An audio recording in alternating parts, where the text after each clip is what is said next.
If you're driving, please remember to use your car's Bluetooth speaker while listening to the AM Drive. Sports talk is not worth your safety or the safety of others. Grab your popcorn and sit back. Jump the gun. Oh, no, give me more than that. Okay, go this way. That was dumb. We are. How could I tell you when nobody wants to? Your favorite words I will show. Happy Wednesday to everyone in the sports universe. This is the AM Drive, and we are live on October 25th, 2023. In Las Vegas, Nevada, that's Aaron Crouch. I am Michael Carvelis in Guyton, Georgia. Aaron, how has your last 2 days been, sir? Not well. I was all over Philly in this NLCS, and it did not go well. Nah, I mean, it is what it is. But I have I want to tell people about MikeandAaronDrive.com because there's some awesome stuff on there, like our hoodies, our mugs, our phone cases, tumblers. Aaron's the tumbler. Yes, the tumbler man. And I do have you also owe me something because I have this list here. You have Diamondbacks and Rangers? I had 3 of the 4, including Rangers and Diamondbacks. I think you had the Phillies too, didn't you?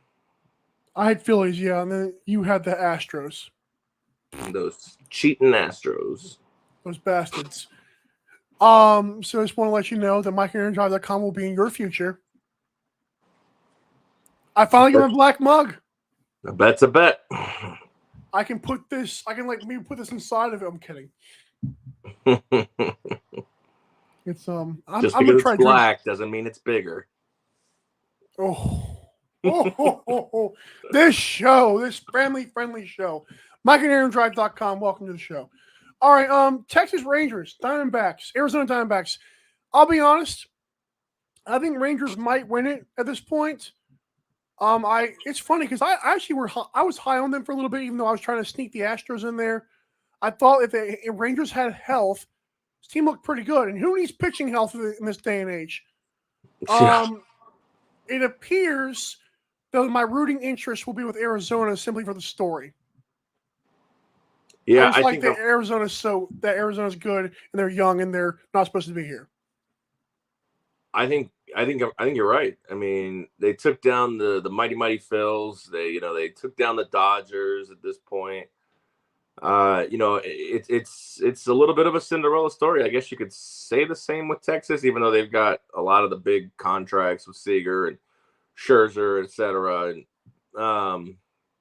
I guess the sob story for Texas is that DeGrom, shocker, got hurt and couldn't play. But yeah, I mean, I think this is the matchup the MLB did not want for TV ratings. I mean, I think they wanted Philly and Houston again for that rematch for the TVs, but this is what we have. So I don't know. I mean, like you said, Arizona's that scrappy team. I love the way Corbin Carroll plays. He's just such an odd dude. I don't know what to make of that guy. He's such an odd guy. And that bullpen for Arizona is absolutely a lights out electric. I know that Texas has the bats, but we saw what happened with Philly. When those bats go quiet, they go way quiet. And the pitching staff for Arizona, including that bullpen, just hasn't backed down to anybody right now so far. So I'm with you. I kind of like the Diamondbacks. They're the dog. Let's roll. Free money? Free money? No such thing, but I probably will be betting them to try to get my Philly money back. That's fair. Just don't do too much on it, man. Come on now. I'm excited. I mean, am I going to watch? I might tune into a couple games, but it won't be like fully invested. Even if the Phillies and Astros would have gone, I don't know if I would have been fully invested, but yeah. Based on your Twitter feed, you seem fully invested in the Astros. You were tweeting about them a lot. Yeah, the Astros, the asterisks, the bastards, all of that. Good one. Thank you. Tell the good folks and the wonderful people about our quality meats. I didn't see that coming. All right. Well, Hey, dude. let me tell you about those meats. It's getting cold outside. You want to pop open the smoker because standing outside waiting for the grill to be done is just not feasible sometimes. So you want to visit our friends at Agridime, and they know quality meats, and they'll deliver them right to your door. In fact, you can even invest in cattle, but don't name the cow. Hashtag don't name the cow. But if you want to get a discount, let them know that the guys at AM Drive sent you with the promo code AM Drive. Get you 10% off your order. Sometimes they have deals that are better than code AM Drive for 10%. But when they don't have them, make sure you use ours and let them know that we sent you. That's right. We should do hashtag cow names and see what people come up with if they were to invest and name the cow. Maria. Oh, that's a good one. I mean, I like it. I'm not going to try to go down that rabbit hole right now and that farm hole, but I don't know, man. I was thinking like Bessie's a lame one. Bessie's like the one, like Bessie the cow, yeah. Mr. Borden. Spot. Spot's a good one. I like Spots. That's like a pet. Good Lord. Gross. I'm trying to think of one more. Hold on. Give me. We got time for this. Ain't nobody got time for that. Give me Longhorn. I don't know. It's It's kind of rough. Okay, you done? Can I give you more? I want to think it was more. I wasn't trying. I'll name mine Aaron. I'll name my cow Leche. I like that. So, no, Senor Leche. You got a sword. Because leche is milk in Spanish. Really? Yeah. You know, James Conner had cancer. Okay, so NFL top 5s. Aaron cussed. NFL top 5s. This one was tough for me for like the 5th team. I feel like I got me a good one, but I want to hear yours first. Do 5-1 for me. Yeah, the 5th team you could really throw. There's probably about 3 or 4 teams you could throw in there, but I threw in a team even coming off a loss. I still think is quality. Ooh, good morning.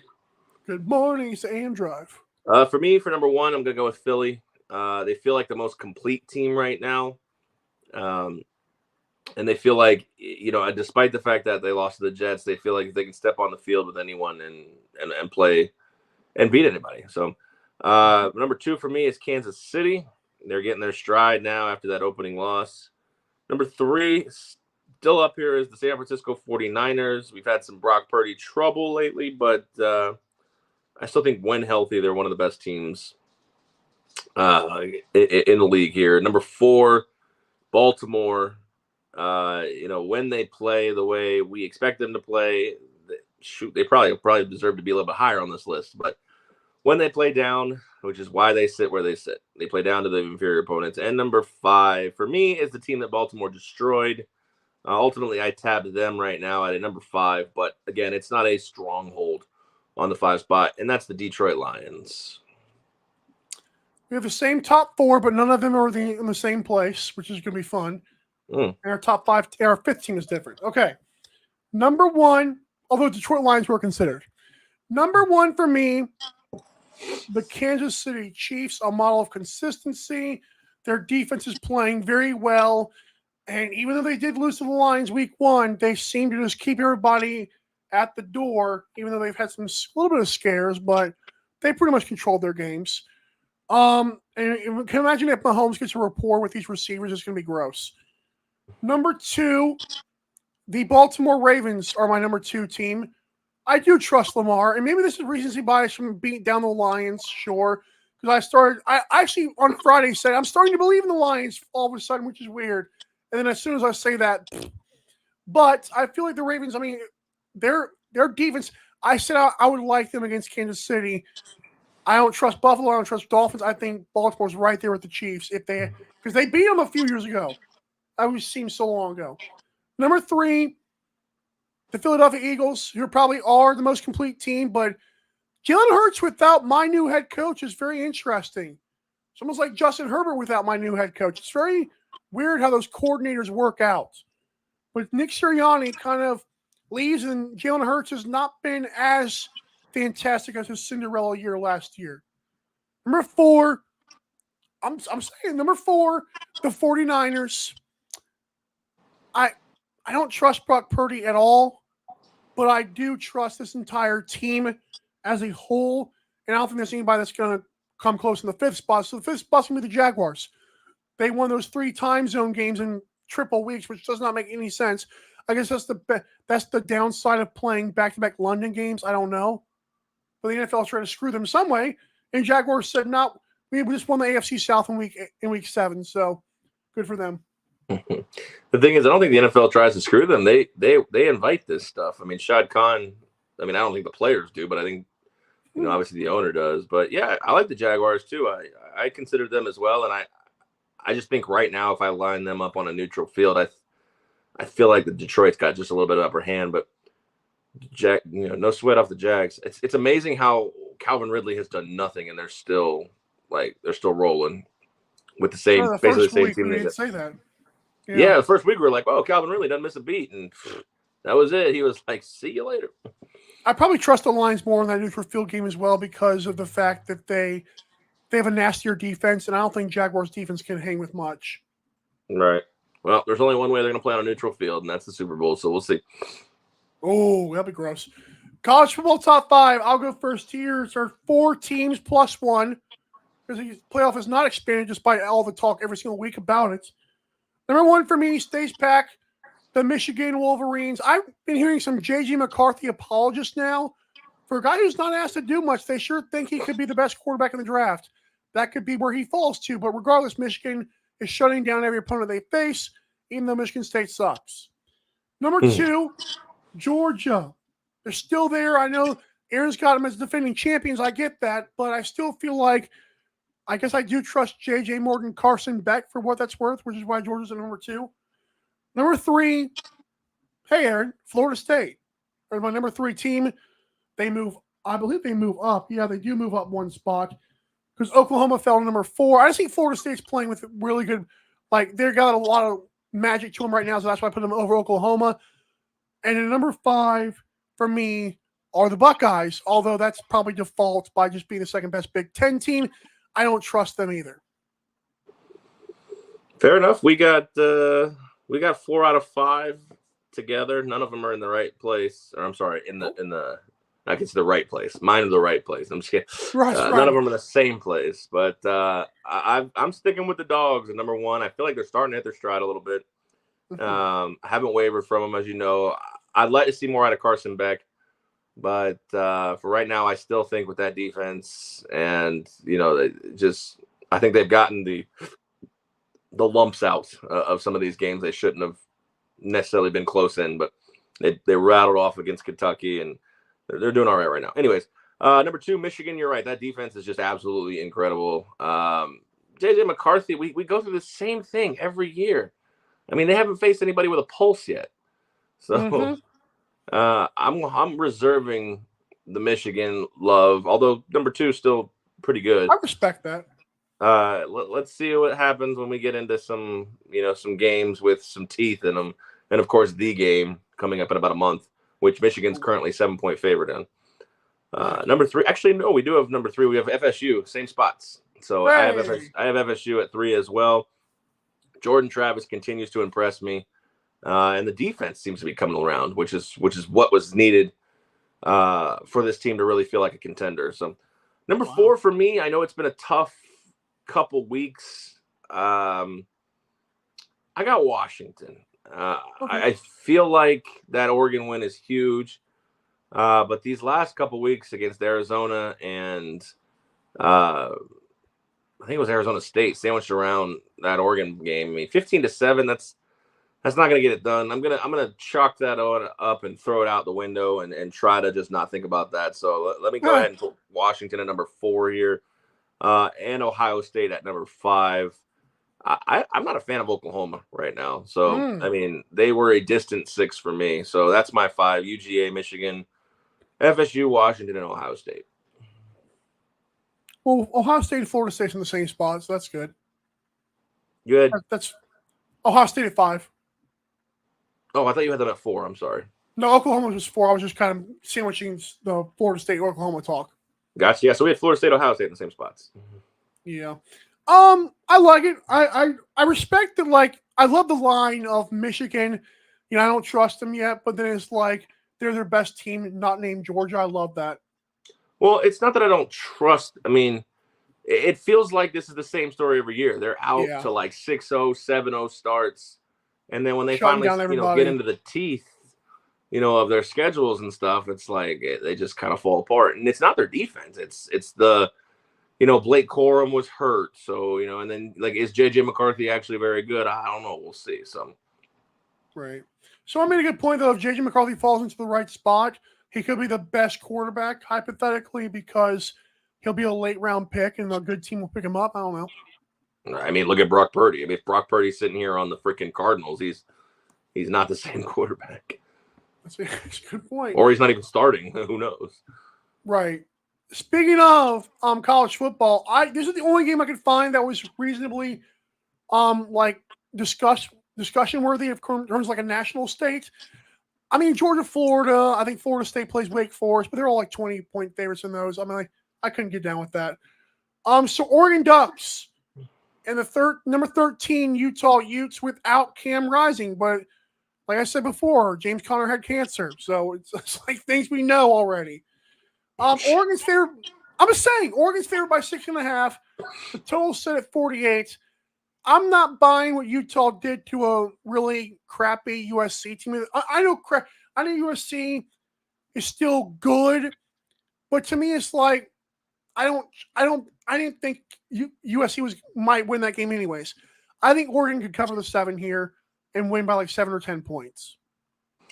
This is an intriguing kind of game for me. I mean, you look at the first thing I always do with the Oregon games, I look at the total. I'm like, all right, what we got here? It's a 48, and you're like, whoa, snap over. And then they like to think about, okay, well, Utah, can they hang? Can they run? I mean, you look at that game. I had 53.5 last week.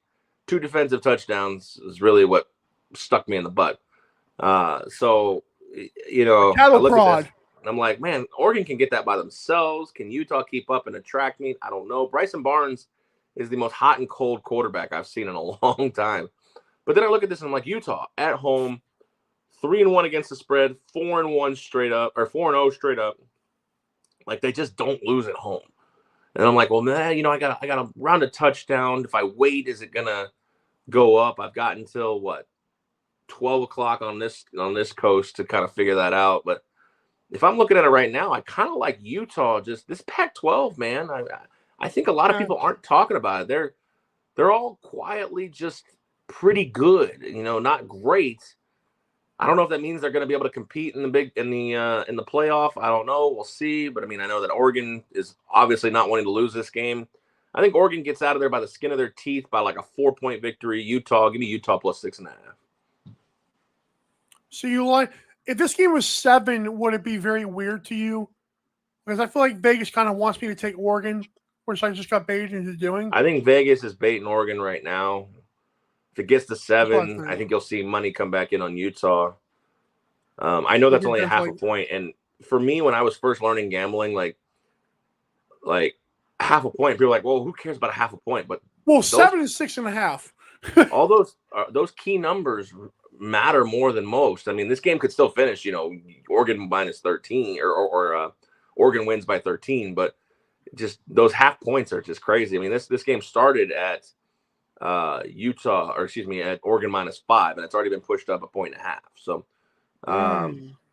yeah, I like Utah on this. I'd love to get it at plus 7, like you're talking about, because I mean, a touchdown could matter here. It really could be that close.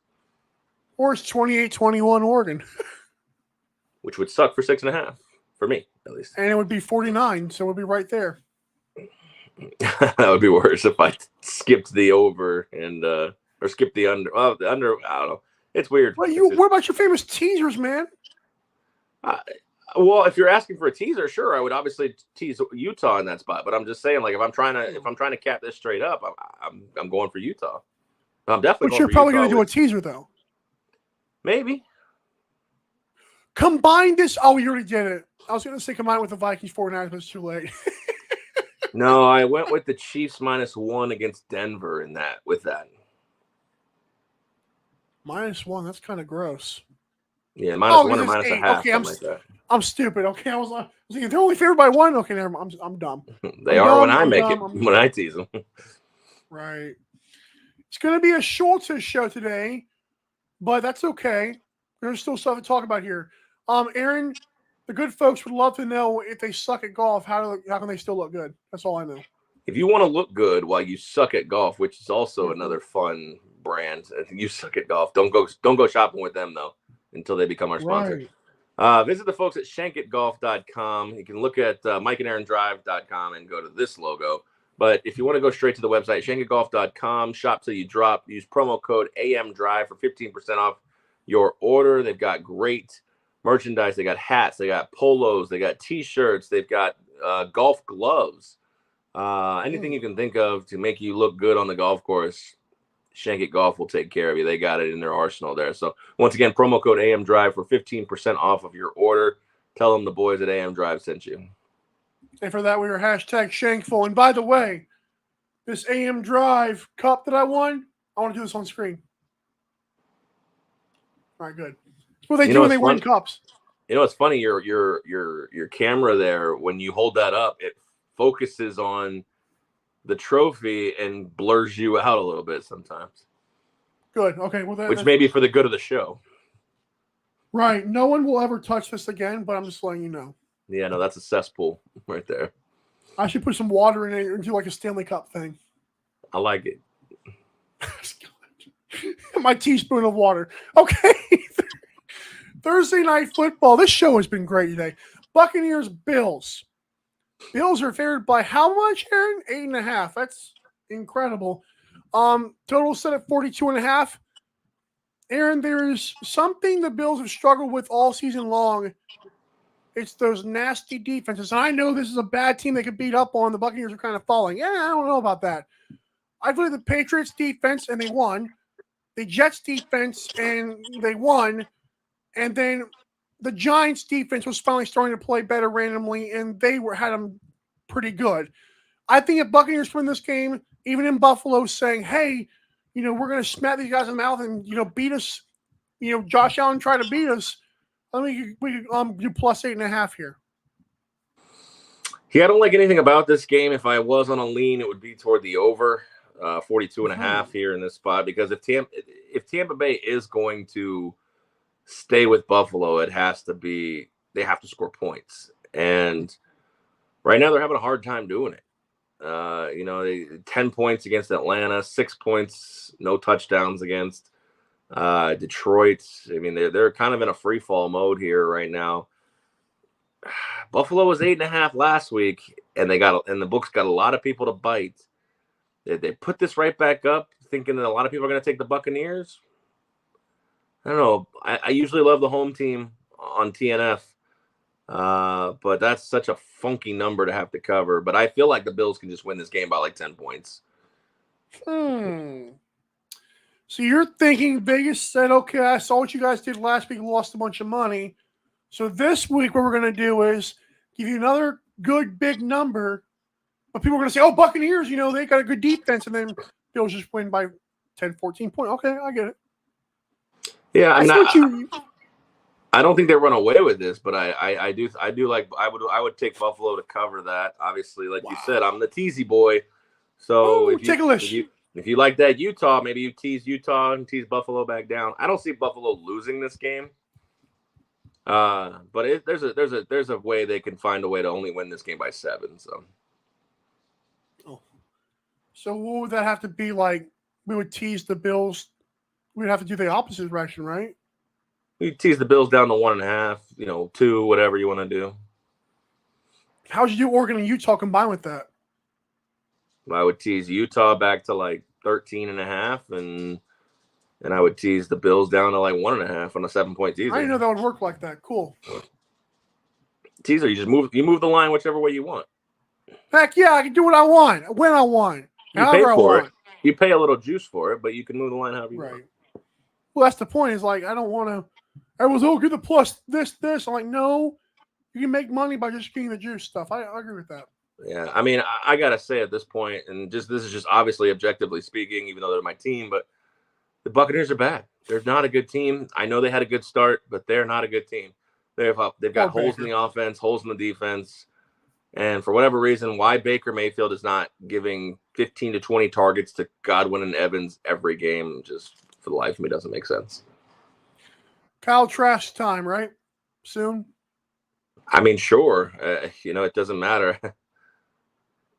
I mean, I don't want either of them anymore at this point. Don't write them off just yet. I mean, the lucky thing for them is they still have something to play for right now, because even though they're a bad team, the NFC South is what they're led by the 4-3 Falcons. That's my point. Yeah, well, if they're Baker 3-4, starts all year. I think Baker will probably end up starting. If Kyle Trask wasn't named the starter, there's something wrong, because everything pointed towards, the hope for the future and see what you got out of Kyle Trask, and he couldn't even make it out of camp. So it's pretty telling. Tough stuff, man. Kareem Jackson got suspended for 2 games instead of 4. And Aaron, I think you enjoyed that hit. I did not. That's not the right way to say it. I didn't enjoy the hit. I just think it's a fine hit. A fine hit. That's incredible. I disagree with that. I feel like there's a line, and it'd be one thing if this was Kareem Jackson's first time doing this, but he doesn't just get suspended for those hits. He's been ejected in like 2 or 3 games this year already, and now you combine the fact this dude comes down with the ball and he tees off on him. At what point is it like, I know like the old adage, well, this isn't football anymore, and we got this, we keep on trying to protect everybody. I don't know about that. I feel like this is a guy teeing off like Vontaze Burfict used to do. Like, it's okay to tackle someone hard without laying your skull into their skull when their neck could pop back. I don't like, and it's funny because I have Kareem Jackson in a big fantasy league, but whatever. Well, I think at some point, you got a guy who's moving. I mean, he's literally somersaulting in the air, trying to catch a ball in the Packer tight end. I think it was Segura or Degura or whatever his name. Anyway, that's not important. You have another guy who's trying to dislodge that ball or make a play. I mean, if you're a cornerback or a safety who's just letting guys catch in front of you and then tackling them, you're not going to be in this league very long. So, I mean, it just seems like every time there's a ugly looking hit or a block, a blindside block, it's like we have to throw a flag. It's like, well, what are we doing here at this point? We're not playing football. I understand this is the nature of the game, and Kareem Jackson has to play within the confines of the game, or he's not going to be a football player anymore. But you could look at this 2 ways. In today's nature of today's game, yeah, it's probably a little bit of an egregious hit, but it's not football anymore. I mean, at this point, you're literally handcuffing the defense, which to me is still amazing how these defenses can only give up like 14, 17 points when they're handcuffed as much as they are with holdings and, interferences and, defenseless receivers. I mean, if I'm a receiver and a ball goes over my head or I miss a ball, all I'm going to do is cuddle up in the fetal position, because if somebody's coming to hit me, 99% of the time, they're going to hit me in the head, and I'm going to draw that penalty. And I think that's a problem. It used to be when I was growing up, you go over the middle, you paid for it. Now it's like you have free range of the entire field. I know you're a soft little, old millennial or new millennial, I guess, but we watch football. We don't watch football because it's ballet. We watch football because it's an intense sport. I grew up getting lit up. It's just the way, the nature of the game. And now, might as well I think they're going to be flags in 5 years. So, I disagree with that point. I do think. Might as well be. Right. I do think that it's funny when I know this guy gets suspended for 2 games, but I don't really care about that point. I care about the fact this is like magnified, kind of like a bad call late in the game. It's like all these things happen prior to that point, but it's like, oh wow, this is just terrible. The game was rigged. And the same thing with the Kareem Jackson hit. Kareem Jackson gets 7 tackles in the game. With this one, he decides to tee off on a guy, and we throw our arms up because it's not football anymore. But what was he doing the other 6 times he tackled a guy? So he was doing pretty good. There's one. No, there's a difference between tackling a running back and trying to dislodge a ball from a receiver. I don't think he was even trying to dislodge the ball. I think he's just trying to lay a dirty hit on somebody. I really do. I disagree with you. I mean, you look at the replay of that. Laying a large hit can also dislodge a ball. Maybe he doesn't have to go exactly for the ball. I can see. I like large hits, and I know football is supposed to be a physical game. It's not supposed to be some Cinderella thing. They're trying to make it, but I do think namesake played a bigger part than people like to think it did here. I mean, Bob I think Sanders did the same thing for a decade, and we applauded him. He also got hurt a lot himself. Well, that's the price you pay. That's the risk you take. It's football. I agree with that, but I feel like if Kareem Jackson had not been ejected for 2 or 3 games, this one might have just been a fine, and we don't care about it. But I didn't go back and look at these other hits that warranted ejection, but I mean, He keeps helmet to helming people. It's not like Kareem Jackson's been doing this his entire career. I mean, he's actually a very good defender. So, were you a Vontaze Burfict fan? No, because Vontaze did a lot of stuff after whistles, 2, after he could clearly see that defenders or receivers had missed the ball. But it's feeling the same thing here. Like some guy's way up in the air. You're like, I'm just launching the ball. But if the defender comes down and you completely just go straight first into his head, I don't feel like you're trying to make a play on the ball at that point. But see, that's the thing. When a receiver is in motion in the air, wherever you decide to hit, 1, the receiver could move. 2, the receiver's falling. You know, where you lined up the hit and where you actually hit could be 2 different places in a split second. I do agree with you, people, that the game is softer than what it should be, but I also believe I feel like quarterbacks should not be as protected as they are. And I like quarterbacks playing, but I completely disagree with the fact that we should just protect them like it's not like they're blankets out there or pillows. Money has ruined the sports.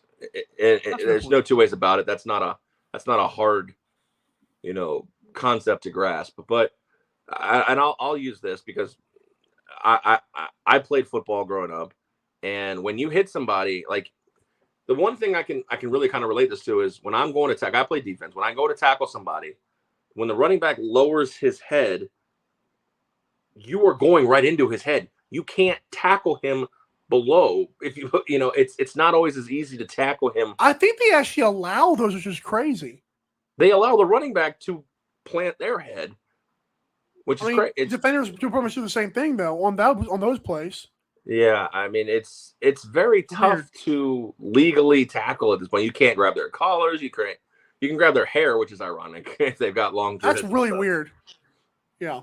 It's just I think the NFL has become a pandering mess. I think it is reactionary. There's too much money involved, and I get it. There's too much money involved to have your best players sitting out for weeks at a time. We watch the game because we want the stars, and they have to protect the stars. And I'm not saying that the Packers tight end is a star, but I'm saying offensive players are usually more highlighted than defensive players, and that's just the way it goes. I think last point I'll say is that flags do come after like a guy lays out on the field somehow. It's like, oh, we got to throw a flag now. I feel like if it was actually a dirty hits, I feel like we'd see the flag a little bit earlier. But it is funny how when guys pop back up, we don't really see the flag as much. Well, yeah, if the guy's laying down or if it just looks bad in real time, they throw the flag just on principle, and it's pretty brutal. And they don't even go and review it. They should review. And the thing is like when you slow it down, like these guys aren't. I don't think 99% of these guys aren't dirty. They're just trying to make a hit. They set up, and then when the receiver conforms or changes motion, it looks worse than it is. Especially in slow motion, I agree. I mean, the refs don't rule in slow motion, and I don't know. Maybe it's so tough. I don't envy the refs' job, but at the same time, like I don't. This iteration of football really, I mean, it frustrates me a lot. That's sad. But baseball is a pitch clock, and it's gonna be fun. It wouldn't shock me if they continue down this trend, if they started seeing numbers dip a little bit. Interesting. Take us home. All right, it's going to do it for us here on the AM Drive on this Wednesday show. Hope you guys enjoyed it. We're going to be back on Friday previewing the NFL. What week are we in? Week 8 now. Thursday night football recap as well. We'll see how Buffalo did against those pesky Buccaneers. Tonight, if you guys are interested, let me go back here to the NCAA. I think I got something brewing here for you. We're gonna go with Florida International plus 8.5 tonight. So if you're feeling froggy, FIU plus the 8.5 points here. So for Michael Carvelis, I'm Aaron Crouch saying, gamble responsibly. Enjoy your Thursday, enjoy your Wednesday and Thursday, and of course, as always, Drive safe.